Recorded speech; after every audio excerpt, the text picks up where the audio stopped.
قربانی کیا ہے؟ قربانی یہ ہے کہ میری چڑھتی جوانی تھی، جولانیاں تھی، طاقتیں تھی، ہمتیں تھی، میں دنیا خرید سکتا تھا، میرے اندر ساری صلاحیت تھی، میں دنیا کے ہر فن کا ماہر تھا، میں سب کچھ کر سکتا تھا، لیکن میں نے اپنی ہر چیز اپنے محبوب کے نام کر دی۔ یہ قربانی ہے۔ جس نے اپنی خواہش پہ پیر رکھ کے کچھ کیا اس نے قربانی دی ہے صاحب۔ قربانی بڑی ضروری چیز کا نام ہے، اور جو قربانی دینا سیکھ جاتا ہے وہ بچ جاتا ہے۔ کتیا 6 بچے جنم دیتی ہے لیکن قربانی نہیں نہ دیتی بچوں کی، تو ریوڑ نہیں بنتے، اجڑ نہیں بنتے۔ بکری 2 بچے پیدا کرتی ہے اور سال کے بعد ہزاروں بچوں، لاکھوں بچوں کی قربانی دیتی ہے، پر پھر بھی جدھر جاؤ بکرے ہی بکرے نظر آتے ہیں۔ جو قربانی دینا سیکھ جاتا ہے نا، یزید نے کوئی قربانی نہیں دی، اس لیے کوئی شخص بھی کھڑا ہو کے نہیں کہتا، حالانکہ 14-15 بیٹے تھے یزید کے، کوئی بھی کھڑا ہو کے نہیں کہتا میں اس کی نسل میں سے ہوں۔ امام حسین نے ساری قربانی دے دی۔ ایک زین العابدین بچے تھے، پوری دنیا میں اللہ نے سید عطا فرمائے ہوئے ہیں۔ جو قربانی دینا سیکھ جاتا ہے وہ بچ جاتا ہے۔ ہم نا قربانی کیا، ہمارے پاس تو اضافی شے ہے وہی دینے کو تیار نہیں۔ جب آپ تیار ہی نہیں تو سودا ہی نہیں کر، آپ نکلے ہی نہیں میدان میں تو حاصل کیسے ہو؟ حصول تو تب ہوگا نا جب آپ کوئی انویسٹمنٹ کریں گے، تو آپ انویسٹ ہی نہیں کر رہے تو بھائی آپ نے پودا ہی نہیں لگایا تو پھل کیسے ملے؟ قربانی نہیں دی تو وہ درجہ کیسے ملے؟ اس کے لیے تو قربانی ضروری ہے۔ اب تمام صحابہ کی زندگی پڑھ لیں، حضرت ابو بکر سے لے کر حضرت بلال تک، یہ سارے قربانی والے ہیں۔ آپ تمام اولیاء کی صفت پڑھ لیں، حضرت غوث اعظم، جیلانی، داتا علی اجویری، خواجہ معین الدین، یہ سب قربانی والے لوگ ہیں۔ قربانی دیتے رہے تو بچے ہوئے ہیں۔ ان کے جو ساتھ تھے وہ بھی قربانیوں والے تھے۔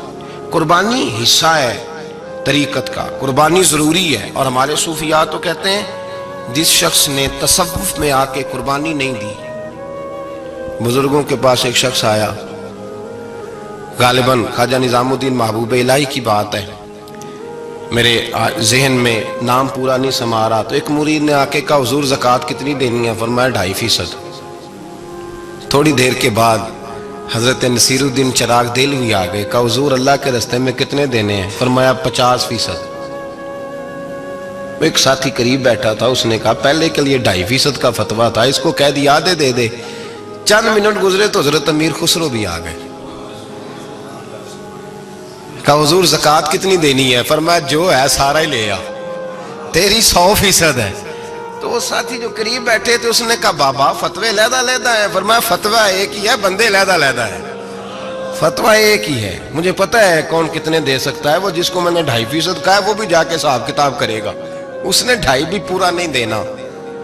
فرمایا جس امیر خسرو کو میں نے کہا نا سارا لے آ، اس کا دل کرے گا میں اپنا مکان بھی توڑ کے لے آؤں۔ میں نے فتویٰ ایک ہے، بندہ دیکھ کے بات کی ہے۔ بھائی قربانی نہیں ہے، اظہار ہی نہیں ہے، جذبہ ہی نہیں ہے، ہمارا مزاج ہی نہیں ہے۔ لیکن نا یہ اب ایک تو شریعت کی قربانی ہے نا، یہ تو اس پہ بھی لوگ بڑا سوچیں گے، اس پہ بھی لوگ بڑا سوچیں گے، فتوے پوچھتے پھریں گے کہ جی میرے اوپر تو ابھی میں نے تو 15,500 قرضہ دینا ہے، دوں کہ نہ دوں، کون سی دوں؟ فتوے پوچھیں گے، دینے کی دفعہ فتوے پوچھیں گے اور لینے کی دفعہ چھٹی، جو آتا ہے آنے دو۔ کبھی لینے کی دفعہ بھی فتویٰ پوچھنا صاحب کہ یہ مجھے اتنا مال آ رہا لے لوں کہ نہ لوں؟ وہ لے لیا، قابو کر لیا، جب دینے کی باری آئی تو فتویٰ احصار کرے، اور احصار صفت ہے مسلمان کی، یہ احصار کرنے لگتا ہے تو بچنے لگ جاتا ہے، اس کا فائدہ ہونے لگ جاتا ہے، قربانی دینے لگ جاتا ہے تو بچ جاتا ہے۔ کسی نے کہا تھا سن اے مسلمان، یہ نکتہ فیض قرآنی میں ہے، عظمت و اسلام اور مسلم صرف قربانی میں ہے۔ اگر تو جینا چاہتا ہے تو قربان ہو، اپنے مزاج میں قربانی۔ اور ایک عیسائی اسکالر تھا امریکہ کا، صرف ایک حدیث پڑھ کے مسلمان ہو گیا، کلمہ ہی پڑھ گیا۔ حدیث کیا ہے؟ جنگ یرموک ہے۔ تو 7 صحابہ زخمی ہیں، چور چور زخموں سے لیٹے ہوئے، گرمی بڑی شدید ہے، العطش العطش، پیاس پیاس پیاس پکارے ایک صحابی۔ ایک آدمی دوڑا دوڑا آیا، پانی کا برتن ہاتھ میں ہے، اس کے منہ کے قریب پانی کیا تو قریب ایک اور زخمی نے کہا میں بھی پیاسا ہوں۔ زخموں سے چور چور شخص نے میدان میں پڑے ہوئے آدمی نے کہا یار پہلے اسے پلا دو، وہ زیادہ پیاسا ہے۔ وہ کہتا ہے میں جب اس کے پاس گیا، اس کو پانی دینے لگا تو ایک آدمی قریب سے اور بولا یار میرے تو زبان پہ زخم ہے، دوڑ کے آؤ، بڑی پیاس ہے۔ کہتا میں نے پانی کا کٹورا اس کے قریب جو کیا تو چوتھا بول پڑا، اس نے کہا ادھر لے جاؤ یار میرا گزارا ہو جائے گا، کام چل جائے گا۔ وہ کہتا پانچواں بول پڑا تو چوتھے نے انکار کر دیا، میں نہیں پیوں گا، پہلے اس کے پاس لے جاؤ۔ کہتا حد ہو گئی، ساتویں تک میں آیا، اور جب میں ساتویں تک آیا تو پہلے نے پھر چیخ ماری۔ تو فرماتے ہیں وہ ساتواں کہنے لگا نہیں ادھر لے جا یار، اس کو پیاس زیادہ لگی ہوئی ہے۔ کہتے ہیں جب میں اس تک گیا تو وہ جام شہادت نوش کر چکا تھا۔ پلٹ کے دوسرے کے پاس آیا تو وہ بھی فوت ہو گیا، تیسرے کے پاس آیا تو وہ بھی رب کریم کی بارگاہ ناز میں حاضر ہو گیا، ساتوں شہید ہو گئے۔ تو پانی کا کٹورا میرے ہاتھ میں رہا، میں کبھی آسمان دیکھتا، کبھی زمین دیکھتا، کبھی پانی دیکھتا، کبھی میں ان 7 شہیدوں کے چہرے دیکھتا۔ پھر دل میں خیال آیا یہ تو گردنیں کاٹنے والے تھے، یہ تو ایک دوسرے کو قتل کرنے والے تھے، یہ تو خون پینے والے تھے، آج یہ سارے اس لیے کر رہے ہیں کہ سارے محمد عربی کے غلام بن گئے، رسول اللہ صلی اللہ علیہ وسلم کے نوکر بن گئے۔ وہ کہتا میں نے حدیث پڑھی تو میں مسلمان ہو گیا۔ میں نے کہا یہ جذبے دنیا دار بندہ پیدا نہیں کر سکتا، یہ جس نے جذبہ پیدا کیا ہے وہ اللہ کا سچا رسول ہے۔ میرے بھائی اظہار کا مزاج پیدا کریں، قربانی تو نہیں رہی معاشرے میں، اظہار ہی تو نہیں ہے۔ جب مکے والے مدینے آئے انصار مدینہ تو میرے مصطفیٰ کریم نے فرمایا نہ تمہاری نسلیں ایک ہیں نہ قبیلے ایک ہیں، لیکن تمہارا نبی ایک ہے، تمہارا رسول ایک، خدا ایک، کتاب ایک، تمہارا میری وجہ سے رشتہ ہے۔ چلو اپنے بھائیوں کے ساتھ اظہار کرو، چلو اظہار کرو۔ اگر کسی کے 2 مکان تھے تو اس نے ایک اس کو دے دیا جو مکے سے آیا تھا، 2 باغ تھے تو 1 دے دیا، کسی کے پاس 1 تھا تو آدھا بانٹ کے دے دیا، ہر چیز تقسیم کر دی۔ حالات بدل جاتے ہیں، حالات بدل جاتے ہیں۔ تلک الایام نداولھا بین الناس، اللہ لوگوں کے درمیان دن بدل دیتا ہے، حالات بدل گئے۔ بڑا مال غنیمت آیا، بنو نذیر کا علاقہ فتح ہوا تو میرے رسول پاک صلی اللہ تعالی علیہ وسلم نے انصار مدینہ کو اکٹھا کیا، فرمایا بھئی مال اب بڑا آ گیا ہے۔ 2 باتیں، یہاں تو اس طرح کرتے ہیں کہ میں ان کو کہتا ہوں جو مکے سے آئے تھے کہ جتنی تمہاری جائیدادیں باغ انہوں نے لیے ہیں واپس کر دیتے ہیں تمہیں، اور جو مال آیا ہے وہ بھی تم میں سے آدھا آدھا دونوں کے درمیان بانٹ دیتے ہیں، یا جیسے تمہارا دل چاہے، تمہارے مال بھی واپس کرتے ہیں اور جو وہاں سے مال آیا وہ تمہارے بیچ بانٹ دیتے ہیں، یا اگر تم کہو تو یہ مال ان کو دے دیتے ہیں مہاجرین کو، تمہیں تمہارے مال واپس مل جاتے ہیں۔ حضور نے پوچھا انصار مدینہ سے، حضرت سعد بن معاذ، سعد بن عبادہ تڑپ کے کھڑے ہوئے، عرض کی محبوبہ میں تو ابو بکر کو جانتا ہی نہیں تھا، حضور مجھے کیا پتا عمر کون ہے، میں کیا جانوں عثمان غنی مولا علی کی عظمتوں کو، محبوبہ میں نے تو تجھے ان کی طرف مسکرا کے دیکھتے ہوئے دیکھا ہے، تیرا جلوہ دیکھا ہے، تجھ سے در در سے سگ سگ سے ہے مجھ کو نسبت، یا رسول اللہ صلی اللہ علیہ وسلم ہم سے مشورہ نہ کریں، آپ اس طرح کریں جو جائیدادیں ہم نے انہیں دی ہیں وہ بھی ان کے پاس رہنے دیں، اور جو مال آیا ہے وہ بھی ان میں تقسیم کر دیں، اس لیے کہ ہمیں تو بس اتنا پتا ہے کہ یہ آپ کے غلام ہیں، آپ کے نوکر ہیں، ہمیں اس سے زیادہ کسی چیز کے کوئی غرض، بس آپ کے غلام ہیں، بات ختم ہو گئی۔ حضور خاموش ہو گئے۔ صحابہ کہتے ہیں دیر کے بعد ہم نے کہا فیصلہ ہونا چاہیے، فیصلہ پتہ کیا ہوا؟ حضور نے ہاتھ اٹھائے، کہا اے اللہ میرے مدینے والوں پہ رحم فرما، اے اللہ میرے انصار پہ رحم فرما، اللہ ان کے جذبے قبول فرما۔ بھائی اظہار والی زندگی، وہ کیا بات ہوئی کہ میں نے بڑی قربانی دی ہے، اور جب تک تو قربانی نہیں دیتا تو قدر والا نہیں ہوتا۔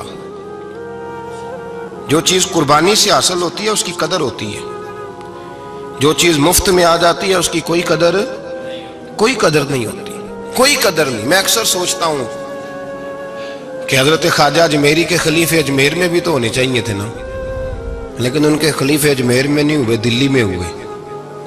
تو میں سوچتا ہوں دلی والوں کے خلیفے دلی میں ہونے چاہیے، لیکن دلی میں نہیں ہوئے، پاک پتن میں ہوئے، تو پاک پتن والوں کے یہاں ہو جاتے۔ وہ اس لیے کہ قربانی جو دیتا ہے نا، جو دور سے چل کے آتا ہے وہ قربانی کرتا ہے، قربانی دیتا ہے، اس کو قدر زیادہ ہوتی ہے۔ حضور صلی اللہ علیہ وسلم کے پاس ایک مہمان آ گئے رات کے وقت میں. جب وہ آئے تو حضور نے پوچھا کھانا کھانا ہے؟ تم نے کہا کھانا ہے. جھوٹ اور بھوک کو جمع کرنا منع ہے. کہا جی کھانا ہے. تو حضور صلی اللہ علیہ وسلم نے فرمایا ازواج مطہرات کے گھروں میں پتہ کرو کچھ ہے. حضرت ام سلمہ کے گھر میں پتہ کیا تو کہا یا رسول اللہ 4 دن سے روٹی نہیں پکی. حضرت زینب سے پوچھا تو کہا حضور کئی دن سے چولہا ہی نہیں جلایا. حضرت عائشہ صدیقہ، حضرت میمونہ، حضرت سودا، تمام گھروں سے بظاہر یہ 2 جہاں کے شاہ ہیں، پر پاس کچھ رکھتے نہیں. 2 جہاں کی نعمتیں ہیں ان کے خالی ہاتھ میں. ہر چیز ہے پر فقر اختیاری ہے. کوئی شے نہ ملی تو نبی پاک صلی اللہ علیہ وسلم نے مسجد میں اعلان کیا، فرمایا کون ہے جو میرے مہمان کو روٹی کھلائے. ان لفظوں کا حسن کوئی حسن والا ہی سمجھ سکتا ہے. فرمایا کون ہے جو میرے مہمان کو کھانا کھلائے. تو ایک صحابی لے گئے اور اٹھے وہ صحابی جو صحابہ میں غریب تھے، ایک انصاری جو غریب آدمی تھے. بہت زیادہ امیر آدمی اللہ کی راہ میں خرچ نہیں کر پاتا، اس کے لیے مشکل ہو جاتا ہے. اس کے لیے بہت امیر آدمی جو ہوتا ہے نا، وہ جتنا زیادہ امیر ہوتا ہے نا اتنی دیوار اس کے گرد کھڑی ہو جاتی ہے پیسوں کی، مشکل ہو جاتا ہے اس کے لیے. غریب آدمی کھڑے ہوئے. اگرچہ میرے محبوب کے غلاموں میں جو بڑے امیر تھے وہ بھی خرچ کرنے میں بڑے آگے تھے. حضرت عثمان غنی رضی اللہ تعالیٰ عنہ، حضرت عبد الرحمن ابن عوف، حضرت ابو بکر صدیق رضی اللہ. لیکن یہ غریب آدمی کا حضور میں لے جاؤں گا، میں لے کے جاؤں گا. اور یہ بخاری مسلم ہے. حضور نے فرمایا لے جاؤ. وہ اب صحابی گھر لے گئے اور بیوی سے مشورہ کیا. بات پہ غور کرنا، ہر چیز کی بھوک دیکھی جا سکتی ہے، بچوں کی نہیں دیکھی جا سکتی. وہ انصاری حضور کے مہمان کو گھر لے گئے، جا کے بیوی سے مشورہ کیا. کہا بھلی مانس گھر میں کچھ ہے؟ تو اس نے کہا تھوڑا سا بچوں کے لیے کھانا رکھا ہے. بچوں کے لیے. بچے تو بزدل کر دیتے ہیں، بچے تو آدمی کو بزدل کر دیتے ہیں، بچے تو مار دیتے ہیں، کلیجہ پھٹ جاتا ہے بچہ بھوکا ہو تو، نیند ہی نہیں آتی. اب صحابی اپنی بیوی سے کیا کہتے ہیں؟ کہتے ہیں بچوں کو بہلا کے سلا دے. اور رسول اللہ کے لیے نہیں، رسول اللہ کے مہمان کے لیے، بھئی نبی پاک کے لیے نہیں، حضور کے. تجھ سے در در سے سگ اور سگ سے ہے مجھ کو نسبت، میری گردن میں بھی ہے دور کا پٹکا تیرا، تجھ سے در در سے سگ سگ سے ہے مجھ کو نسبت. لمبی بات ہے. کہ بچوں کو سلا دو. بی بی نے بچوں کو سلا دیا تو میاں بیوی کا مشورہ ہوا کہ مہمان کے ساتھ بیٹھ کے روٹی کھانا بھی سنت ہے. تو اب مہمان کے ساتھ بیٹھ کے کھانا بھی ہے تو کھانا ہے 1-2 آدمی کا. اب خاوند اپنی بیوی کو تیار کرتا ہے کہ میں بھی کھانے پہ بیٹھ جاؤں گا، تو بھی بیٹھ جانا. اور جب مہمان کھانے میں ہاتھ ڈال لے تو اٹھنا، کہنا او ہو دیا تو صحیح کیا ہی نہیں، ابھی بجھ جائے گا، اور جا کے دیا بجھا دینا. ہم ہاتھ ہلاتے رہیں گے، مہمان روٹی کھاتا رہے گا. اور یار اس درد کو، اس کیف کو سمجھو. گھر میں بچے بھی بھوکے، بچوں کی ماں بھی بھوکی، بچوں کا باپ بھی بھوکا. دسترخوان پہ روٹی لگ گئی، روٹیاں چون ڈالی. بی بی اٹھی کہنے لگی او ہو چراغ تو صحیح کیا ہی نہیں، یہ تو بجھ جائے گا. حوصلے مند بی بی جس نے بچے بھوکے سلا دیے. تو بھوکے سوئے ہوئے بچوں کی بھوکی اماں اٹھی اور اپنے خاوند کی تابع داری میں اٹھی. میں گڈی تے ہتھ ڈور سجن دے، وہ جنج رکھے اونج رہنا ہے. اٹھی اور اس نے نہ دیا ٹھیک کرنے کے بہانے بجھا دیا. مہمان روٹی کھاتا رہا اور رسول اللہ کے نوکر قربانی دیتے رہے. وہ روٹی کھا کے سیر ہو کے بستر بچھایا تو سو گیا. یہ میاں بیوی ساری رات بچوں کی طرف دیکھتے رہے اور غور کرتے رہے اور راضی رہے کہ ہم نے حضور کا فریضہ نبھایا ہے. قربان جاؤں محبوب پہ، بے خبر ہو جو غلاموں سے وہ آقا کیا ہے. وہ صحابہ وہ اگر قربانیاں دیتے تھے تو جو اعزاز ملتا تھا وہ بھی بڑا شان والا ہے. صحابی کہتے ہیں میں فجر کی نماز پڑھنے مسجد آیا، پہلا قدم رکھا تو میرے کریم بولے. حضور نے فرمایا رات جو تو نے اور تیری بیوی نے عمل کیا ہے خدا کو بھی بڑا پسند آیا ہے، محمد مصطفیٰ کو بھی بڑا پسند ہے. اور پھر ایک لفظ اور ہے حدیث میں، ایک روایت میں کچھ جملے اور بھی ہیں. حضور نے فرمایا جب تو اور تیری بیوی رات مہمان کے ساتھ احسار کر رہے تھے نا تو عرش کا مالک تمہیں مسکرا مسکرا کے دیکھ رہا تھا. رب تمہیں دیکھ کے مسکرا رہا تھا، رب تمہیں دیکھ کے مسکرا، تر دامنی پہ شیخ ہماری نہ جائیے، ہم دامن نچوڑ دیں تو فرشتے وضو کریں۔ فرمایا وہ مسکرا رہا تھا کہ میرے بندے میرے رسول کی رضا کے لیے کیا کر رہے ہیں۔ اور صاحب دیکھو، نبی پاک کے لیے نہیں، خاندان کے لیے نہیں، خاندان نبوت کے لیے نہیں، حضور کے نہ سمجھیں یار، اس پہلو کو سمجھیں، نبی پاک کے بریلی کے امام بول پڑے، فرمانے لگے تجھ سے در، در سے سگ، سگ سے ہے مجھ کو نسبت، تجھ سے در، در سے سگ کتے کو کہتے ہیں فارسی میں۔ فرماتے محبوب تیرا دروازہ اور دروازے پہ کتا اور کتے کے پاس میں بیٹھا ہوں، چلو کتے کے پاس تو بیٹھا ہوں نا، میری گردن میں بھی کوئی تو پٹکا آیا ہی ہے نا، تجھ سے در، در سے سگ اور سگ سے ہے مجھ کو نسبت، چلو میری گردن میں بھی ہے دور کا پٹکا تیرا۔ قرآن مجید بول اٹھا، رب کریم نے فرمایا حبیب یہ تیرے غلام وہ ہیں کہ وَيُقْصِرُونَ عَلَىٰ أَنفُسِهِمْ وَلَوْ كَانَ بِهِمْ خَصَاصَةٌ، فرمایا ان کا حال یہ ہے کہ جس چیز کی شدید حاجت ہوتی ہے وہ بھی اپنے بھائیوں پہ قربان کر دیتے ہیں، وہ دے دیتے ہیں تیرے نام پہ۔ ہم نے کسی شے کے لیے کبھی قربانی نہیں دی، نہ دین کے لیے، نہ قرآن کے لیے، نہ مسجد کے لیے، نہ شیخ کے لیے، نہ طریقت کے لیے، قربانی تو ہے ہی نہیں۔ تو جو شے مفت ملتی ہے اس کا نہ مزہ آتا ہے نہ قدر ہوتی ہے، جو چیز قربانی کر کے لیتے ہو نا، قربانی کر کے اس کی قدر ہوتی ہے۔ کسی لیے کہا تھا کسی درویش نے، اس نے کہا تھا قدر نبیدہ کی جانن دنیا دار کمینے، قدر نبیدہ جانن واگے سو گئے وچ مدینے۔ ان سے پوچھو نا، ان سے پوچھو ان حضرات کو کتنی قدر تھی۔ قربانی اپنی زندگی میں دینا سیکھیں۔ ایک ہوتی ہے بندے کی ذاتی خواہش، اس کو کچلنا بڑا مشکل ہوتا ہے۔ ہم روایتیں پڑھتے ہیں سنتے ہیں، لیکن آپ یقین کریں پنکھے کے نیچے مسجد میں کوئی دوسرے کو جگہ دینے کو تیار نہیں۔ پنکھا ہے نا چل رہا ہے تو کوشش ہے کہ مجھے این اس جگہ ملے جہاں پنکھا چل رہا ہے۔ اتنا بھی احسار کرنے کو لوگ تیار نہیں، اتنا بھی، اور درجے بڑے بڑے لینے چاہتے ہیں، بڑے بڑے درجہ۔ وہ ہمارے پاس لوگ آتے ہیں، دو چار لفظ لکھے ہوتے ہیں نا نام کے ساتھ، کوئی علامہ لکھ دیتا ہے، کوئی پیر صاحب لکھ دیتا ہے، تو لوگ بڑی باتیں پوچھ لیتے ہیں۔ کئی دفعہ آ کے پوچھتے ہیں میرا زیارت کرنے کو دل کرتا ہے۔ میں کہتا ہوں یار تو نے آخری سیڑھی پہ پیر رکھ دیا ہے، بالکل آخری پہ۔ دل تو تیرا جس چیز کو کرے گا تو وہ کرنے لگ جائے گا۔ پہلے شروع تو حضرت جنید بغدادی رحمت اللہ تعالی علیہ، وہ دریا کنارے کھڑے تھے تو آپ دریا کے اندر پیر رکھا آگے جانے کے لیے۔ یہ اعلیٰ حضرت نے لکھا ہے واقعہ ملفوظات شریف میں۔ دریا پار کرنے کے لیے پیر رکھا تو ایک شخص کہنے لگا حضور مجھے بھی ساتھ لے لیں۔ آپ نے فرمایا میں دریا پار کروں گا تو اس طرح کرنا، میرا کرتا پکڑ لے اور یا جنید یا جنید کہنا شروع کر دے، یا جنید یا جنید۔ اس پہ فتویٰ بھی لگ جاتا ہے پر کیا کرے، اب مسئلہ تو صحیح ہے نا۔ تو پیر میرا پیچھے سے کرتا پکڑ لے اور یا جنید کہا ہے۔ وہ کہتا ہے پیر رکھا نا حضرت نے پانی میں تو میں بھی پیچھے۔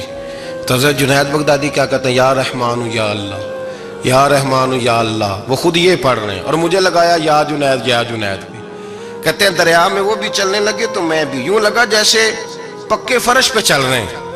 کہتے ہیں تھوڑا سا گزرا تو میں نے کہا بابا خود یا رحمان یا اللہ کہہ رہا ہے اور مجھے یا جنید پہ لگایا ہوا ہے، تو چلو میں بھی یا رحمان یا اللہ پڑھتا ہوں۔ کہتے ہیں میں نے یا رحمان یا اللہ کہا تو میں ڈوبنے لگ گیا، دریا میں ڈوبنے لگا۔ تو حضرت فرمانے لگے تجھے کہا نا یا جنید کہے، کہتے پھر یا جنید کا تو پھر اوپر آ گیا۔ تھوڑا اور جا کے اب شیطان باز تو آتا نہیں، الذی یوسوس فی صدور الناس، یہ جاتا تو دل تک ہے نا، باز تو آتا نہیں، دن میں 36 دفعہ تو مشورہ دیتا ہے کہ سیدھی نماز پڑھو، یہ کس چکر میں لگ گئے، روز تو تقریر کرتا ہے۔ کہتا پھر دل میں وسوسہ آیا تو پھر میں نے جا کے کہا کہ یہ مجھے خود یا رحمان یا اللہ اور میں یا جنید، پھر میں نے کہا یا رحمان یا اللہ تو پھر ڈوبنے لگا۔ کہتے ہیں بابے نے پکڑ کے نکالا، کہا چپ کر کے یا جنید کہہ اگر پار جانا ہے تو یا جنید کہہ۔ کہتے کنارہ آ گیا تو میرے دل میں خود ہی تھی، وسوسہ تھا کہ بابا تو یا رحمان یا اللہ کہے تو ترے، میں کہوں تو ڈوبے، میرے دل میں وسوسہ تھا۔ اللہ والے ادھار تو رکھتے ہی نہیں نا، جو بات دل میں آتی ہے وہ بیان پہلے کر دیتے ہیں، ادھار تو ہے ہی نہیں ان کے ہاں۔ وہ تو کہتے ہیں تجھے بولنے کی گنجائش ہی نہیں دیں گے، تیرے سوال دل میں ہوگا، جواب ہماری زبان پہ ہوگا۔ یہ تو چکر ہی نہیں نا، بالکل کوئی کھاتا ہی نہیں. رب کریم کا بندہ تو بات ہی وہ کرتا ہے جو کو دل میں لے کے آتا ہے. فرماتے ہیں جیسے ہی میرے دل میں یہ وسوسہ تھا، حضرت جنید بغدادی رحمت اللہ تعالی علیہ باہر نکل گئے تو پلٹ کے میری طرف دیکھا اور مسکرا کے فرمانے لگے بیٹا جنید تک تو پہنچ لے، اللہ تو ابھی بڑی دور ہے. ابھی جنید تک تو پہنچ جا، ابھی تو جنید تک نہیں پہنچا، ابھی تو میرے تک تو پہنچ جا، اللہ تو ابھی بڑی دور ہے، تو ڈائریکٹ ہی وہاں تک جانے لگا ہے، شروع تو ہو ابھی. تو یہاں لوگ سیدھا جا کے کہتے ہیں زیارت کرنی ہے. مجھے ایک صاحب کہنے لگے جی میں نے ایک پیر صاحب کے بارے میں سنا ہے ان کی بیعت ہوتے ہی بندے کو نبی پاک کا دیدار ہو جاتا ہے. میں نے کہا ٹھہر جا ذرا، اس کو بھی کہہ بریک پہ پیر رکھے، بیعت کرتے ہی دیدار ہو جاتا ہے. یہ کوئی لوٹ سیل ہے؟ زندگی گزر جاتی ہے انسان کی، مر جاتا ہے، اور جس کو حضور کا دیدار ہو پھر بچ جائے، پھر قائم رہے، پھر اس کی زندگی نہ بدلے، پھر اس کا دنیا سے کوئی تعلق رہ جائے. یہ پوچھ ابو بکر صدیق سے جنہیں دیدار ہوا تھا، جب دیدار ہوا تو یار رہا ہے، باقی کوئی شے بھی نہیں رہی، پھر محبوب رہے اور کچھ بھی نہیں بچتا. تو وہ کس طرح کا ہے جو دیدار بھی کراتا ہے اور پھر کہتا جاؤ دکان بھی کھول لو جا کے؟ یہ کیسی بات ہے؟ وہ ایک منزل ہے، وہ اپنی جگہ پہ آ کے آتی ہے، اور یہی بہتر ہے کہ پردوں میں وہ پردہ پوش رہے. وہ اگر پردے اٹھا دے تو کسے ہوش رہے، پھر مشکل ہو جاتا ہے معاملہ، مشکل ہو جاتا ہے. تو بھائی یاد رکھیں، قربانی دینا سیکھیں، اظہار کرنا سیکھیں اور صفر سے شروع کریں. زندگی میں ہم لینے کے چکر میں پڑ جاتے ہیں تو نقصان اٹھاتے ہیں. عقل کے گھوڑے کم دوڑائیں، محبت کے ساتھ عمل زیادہ کریں، دماغ کا استعمال کم کریں اور عمل زیادہ کریں، زیادہ عمل کریں، ورنہ شیطان تو نماز بھی نہیں پڑھنے دے گا. وہ تو کہے گا کہ جناب چلو ٹھیک ہے اللہ نے معاف ہی کر دینا ہے نا، وہ تو کچھ بھی نہیں کرنے دے گا. دماغ کا استعمال کم کریں اور عمل زیادہ کریں، جد و جہد زیادہ کریں، اظہار کریں، قربانی کریں. اپنی زندگی میں کریں، کسی کے لیے کچھ اظہار کریں، کسی کو کچھ دیں. یہ جو ہم اولاد کے لیے قربانی دیتے ہیں نا، تو یہ قربانی نہیں ہوتی، یہ لالچ ہوتا ہے، یہ سودا ہے.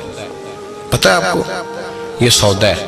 ہم بچپن میں ان کی خدمت کریں گے، یہ بڑھاپے میں ہماری خدمت کریں گے، تو یہ تو تجارت ہے، یہ کوئی اصول نہیں. میرے بچے بڑے ہو گئے تو مجھے خیر صلی اللہ، یہ تجارت ہے بھائی، یہ تجارت ہے، یہ قربانی نہیں، تو تجارت ہے.